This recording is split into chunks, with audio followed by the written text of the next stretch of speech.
Hi friends, ఓ విషయం చెప్దాం అనుకుంటున్నాను. నేను షానుద్దులకు ఫోను వీడియో చేయడానికి కారణం ఏంటంటే, నేను బాయికాడికి పోతున్నా, తోల చెరువు ఉన్నది.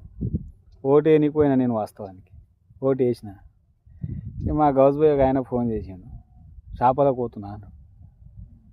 పిచ్చి లేచి చేపలకు పోతున్నా అండి. పిచ్చి ఎట్లుంటుంది? మంచి కూడా చూడి చేపలు అనగానే ముద్ద కోసుకుంటాడు. కానీ అదేమో కానీ నాకు తెలిసిన నీతి ఏంటంటే, ఎంత మంచోనైనా సరే చెడగొట్టాలంటే ఒక్క చెడు అలవాటు నేర్పితే చాలు. వానికి మందుదాగుడు అడ్డమైన అలవాట్లు ఏం అవసరం లేదు. ఖాళీ వానికి చేపల అలవాటు నేర్పినామనుకో, గాలం చేతికిచ్చి పట్టరాను గీడ కథం, వాడు ఆయన బతుకు నాశనం. ఇక ఆడు పని గిని ఏమి ఉండదు. చేపలంటే కథం, గాలం తీసుకోవాలి, చెలకు ఉరకాలి. ఎట్లా అంటే ఇగో గిట్లా, ఇగో ఆయననేమో గౌజ్ బాయ్ పోయిన, ఈయన పెద్ద మనిషి గౌజ్ బాయ్. ఇగో ఈయనేమో షాప్ ఇనదు, సొంత షాప్ ఉన్నది.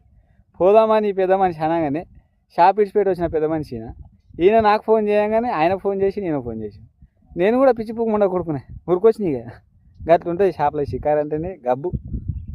మనిషి చెడిపోవాలంటే ఇదొక్క పెద్ద అది. ఇక నాకు మాటలు కూడా వస్తలేవు, ఎందుకంటే మర్చిపోయినా. గంతే ఉంటాం. మరి జీవితంలో బాగుపడాలంటే చేపలు మాత్రం పట్టు నేర్చుకోకూడదు. ఇది అక్షర సత్యం, గుర్తుపెట్టుకోరు.